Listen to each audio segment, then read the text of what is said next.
ባቡሬና ሌሊ በሚያምር ሁኔታ ቀለበታቸውን አደረጉ። ባቡሬ እንግዲህ ከጓደኞቿ ጋር ሆኖ ደብቆ ነበር ሰርፕራይዝ ያደረጋት። ሌሊዬ በጣም ካላሰበችው በላይ በደስታ ተደስታለች። እንዲሁም ደግሞ የሌሊዬ ወንድም ጀገራው እንግዲህ እንድታሰር እናውቃለን። እሱ ደግሞ ከእስር ቤት እንግዲህ ተፈቷል። አደይና ዴቭ ሄደው አምጥተውታል። እንዲሁም ደግሞ ቤቲም ተፈታ። በዛ ምትክ ግን ማን ታሰረ? የታሰረውስ ማን ነው? አሰላሙ አለይኩም ወራህመቱላሂ ወበረካቱ። ውድና የተከበራችሁ ቤተሰቦች እንዴት ናችሁ? ከኔ ጋር አልሐምዱሊላህ። በያላችሁ ሰማችሁ ዝግባ ሰብስክራይብ ያደረጋችሁ አበረታቱኝ።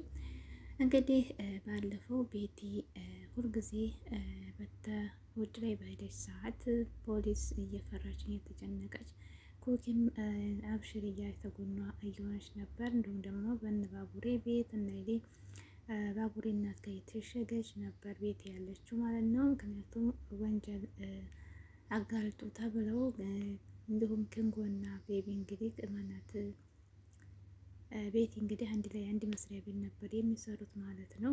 ያንን መጥፎ ስራ እንደሚሰራ ድርጅቱ ሲያውቁ ኪንጎም ተባሮ ነበር በተለያዩ ምክንያቶች ማለት ነው። እንዲሁም ደግሞ ቤቲ ሞታ ነበር። ከዚያ በኋላ እንግዲህ ቤቲንም እንግዲህ እየሸሸች ነበር ያለችው። ኪንጎም ደግሞ ፖሊሷም አግኝቶ ሲጠይቀው አላቅም ብሎ ነበር እስከዛሬ ከዳይመንድ ጋር የደመደሙት ማለት ነው። ዛሬ ግን ምን ተፈጠረ በስተመጨረሻ? እንዲሁም ደግሞ ሌሊዬና ባቡሬ በጣም ደስ በሚል ጊዜ ሁኔታ ላይ ናቸው። ሌሊዬ በጣም ደስ ብሏታል ማለት ነው። ማለት እንግዲህ በፊት ይወደዳሉ፣ ነገር ግን ቀለበት ያደርግልኛል ብላ ሌሊዬ አስበው ማታውቅም ነበር ማለት ነው። ጭራሽ አላሰበችውም። ሰፕራይዙ እንግዲህ ተሳክቶለታል ባቡሬ ማለት ነው። ጓደኛዋም ደግሞ እንግዲህ እያማከረው ዴቭን ነው። ዴቭንና አደይን ነበር። አደይም ደግሞ ሳታስነቃ በደንብ ነው ተጎን የሆነችው ማለት ነው። በጣም የተደሰችው ሌሊዬ ማለት ነው። ነገር ግን ወንድሟ እንግዲህ ጀገራው በጣም እሷ ትወደዋለች፣ እሱ ግን ደግሞ የሚወደው ገንዘብ ነው እንጂ ሌሊዬን አልነበረም። ይህ ነገር በመካከላቸው እንግዲህ ልዩነት መኖሩ ለባቡሬ በጣም ትልቅ ጥያቄ እና መከራ ሆኖበታል። ሌሊዬ እንግዲህ ሰው የላትም፣ ቤተሰብ የላትም፣ ወንድሟን በጣም ነው የምትፈልገው። በዛ ምትክ ደግሞ ጀገራው ሌሊዬን እንግዲህ እንትና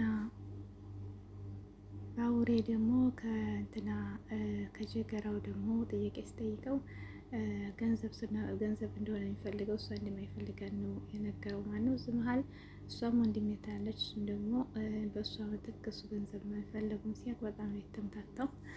ከዚያም በኋላ እንግዲህ ዴቭ እና አደይ ወደ ጀገራው ጋር ሄደው አምጥተውት ነበር ማለት ነው። ከዚያም በኋላ ቀጥታ ወደ ሌሊ እናት እህት ቤት ነው የምንሄደው ሲሉት አይ እኔ ዞር ዞር ብዬ እመጣለሁ እናንተ ሄዱ ብሎ እንግዲህ ለማምለጥ ሞከረ ማለት ነው። ከዚያም በኋላ እንደፈሩት እንግዲህ እሺ ብለው እሷ ወደ እንግዲህ ሩታዬ ደግሞ አሁን ላይ በጣም በህመሟ ታግሶላታል። ዶክተር ቤት ድረስ እየመጣ እንግዲህ እያዝናናት ትገኛለች ማለት ነው። በጣም ደስ ብሏታል ከምንም በላይ።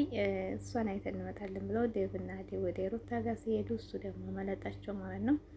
አምልጧቸው እንግዲህ ቅምጥልን ሲያገኛት ቅምጥልን ኮኬኛ ወይናት ነበር ያለው እሷን ብትነካ እኔ አለቅም ብላ ዛተችበት ማለት ነው። እንግዲህ የባሏ መታሰር ደግሞ አታውቅም ማለት ነው። ቅምጥል እናቱ እንግዲህ የቅምጥል እናት መታ ነበር ኪንጎን ተቦት ታስተል የፈለገችው፣ ነገር ግን ፖሊሱ ይታሰርና ነጻ ከሆነ ተወጣን ነበር ያላት ማለት ነው። አቤት መታ ስነግራት ግን ጋጣ ነበር እስር ቤት ሄደችው ቅምጥል ማለት ነው።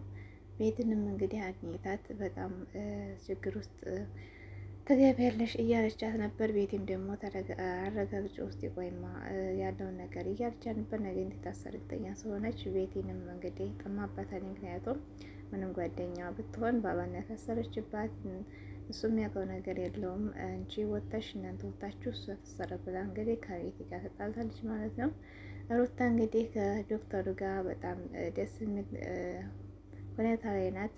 ቤት መጥቶ ሲጠይቃት ንገረኝ ትክክለኛውን ነገር እያለችው ነበር። እሱም ደግሞ ጓደኛ አለህ የለህም እያለችው ነበር ማለት ነው። እሱ እንግዲህ እንደሌለህ ነው የማውቀው ምናምን ያው ፍቅሯ እንዲቀበላት ነው እሱ አሁንም ጥረቷ፣ እሱ ግን ደግሞ አይሆንም እያላት ነው። በስተመጨረሻ እንግዲህ እየመጣ እንደሚያት ካልመጣ ደግሞ እንደምትሄድ ብቻ ሩታ አሁን ላይ የዶክተሩን መምጣት በጣም ደስ ብሏታል። ደስታዋ እየተመለሰ ነው ማለት ነው። እንደውም እየዘፈነችለን ነበር እና ያለውን ነገር እንግዲህ ማንም አያውቅም። ሩማናና አሹ ወይም ናቸው የሚያውቁት ዳይመንድ ማለት ነው። ሌሎቹ አያውቁም የሩታንና የዶክተሩን ሁኔታ ማለት ነው። ከዚያም በመቀጠል እንግዲህ አዴይና ዴቭ ወደ ሩታ ጋር ሲሄዱ ምን ያጋጠማቸው በጣም ያላሰቡት ነገር ነው ያጋጠማቸው ማለት ነው። እሱም ምንድን ነው እንግዲህ አደይ ከዶክተሩ ጋር ልብስ አለ ላምጣ ብላ ነበር የሄደችው እና ስትል አይ እኔ አመጣልሻለሁ አትሄጂም ብሎ አሸነፋ። እሷ ግን ለመሄድ ፈልጋ ነበር ማለት ነው። እሱ እኔ አመጣልሻለሁ አትሄጂም አብረን እንሂድና ወይ እንሄዳለን ብሎ አሸነፋት። ወደ ሩታ ጋር ሲሄዱ ያላሰቡት ነገር ነው የገጠመው ማለት ነው። እሱ ምንድን ነው ያቺ ፍቅረኛው መታ ድንገት ነበር እንግዲህ ጥምጥም ያለችበት ማለት ነው። እሱም በጣም ደንግጧል። ግን ደግሞ አደይ በጣም ከፍቷታል ማለት ነው። ከየት መጣች ሳትባል ጭራሽ መታ እንግዲህ ተጣልተው ነው የሄደችው። ግን ልክ እንደሚወዳት እያስመሰለች ነበር ማለት ነው። አደይና ዴቭ እንግዲህ መከራቸው አላለቀም። ደህና እረፍት አግኝተው ታርቀው ነበር ማለት ነው። አሁን ደግሞ እሷ መታ ልበጠብጥን ማለት ነው።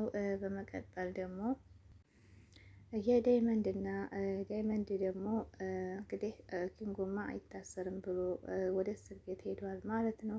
ፖሊሱን ያለውን ነገር እኔ እናገራለሁ። ፖሊሱ ራሱ ጥፋት አለበት፣ እሱ ራሱ እዚህ ውስጥ እናሸንፈዋለን ብሎ ለባቡሬ እናት ሄዷል ማለት ነው። ባቡሬ እንግዲህ ሁሉን ነገር ደብቀው ተቀምጠው ነበር። ግን ደግሞ ኪንጎ አሁንም ምንም የምሰራው ነገር የለኝም ግን ደብቅ ያለሁኝ ስላስፈራሩኝ ብሎ መልስ ሰጥቷል ማለት ነው።